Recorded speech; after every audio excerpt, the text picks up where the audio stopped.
রাজশাহী বিশ্ববিদ্যালয়ে পোষ্য কোটা বহাল রাখার দাবি জানিয়েছেন শিক্ষক কর্মকর্তা ও কর্মচারীরা। দুপুরে ক্যাম্পাসের প্যারিস রোডে মানববন্ধন করেন তারা।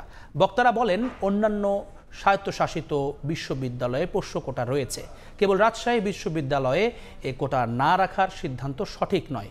কোটা পুনর্বহাল না করলে ধর্মঘট সহ কঠোর কর্মসূচি দেওয়ার হুঁশিয়ারি দেন তারা। এদিকে বৈষম্য বিরোধী ছাত্র আন্দোলনের অন্যতম সমন্বয়ক সালাউদ্দিন আম্মার বলেন, পোষ্য কোটা বহালের কোনো সুযোগ নেই। এর আগে আন্দোলনের মুখে গত ২রা জানুয়ারি পোষ্য কোটা বাতিলের ঘোষণা দেন উপাচার্য।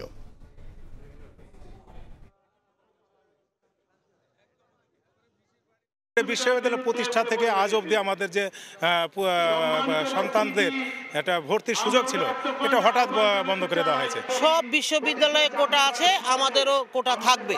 তাছাড়া প্রজ্ঞাপন জারি করে সমস্ত কোটা বন্ধ করতে হবে সরকারকে। সারা বাংলাদেশে যত প্রাতিষ্ঠানিক সুবিধা আছে সেখান থেকে আমরা বৈষম্যের শিকার। আমরা শুধুমাত্র এই জিনিসটাই চাইছিলাম যে এক জায়গা থেকে বাতিল হোক, সব জায়গা থেকে আওয়াজ উঠবে, সে এক জায়গাটা হোক রাজশাহী বিশ্ববিদ্যালয়।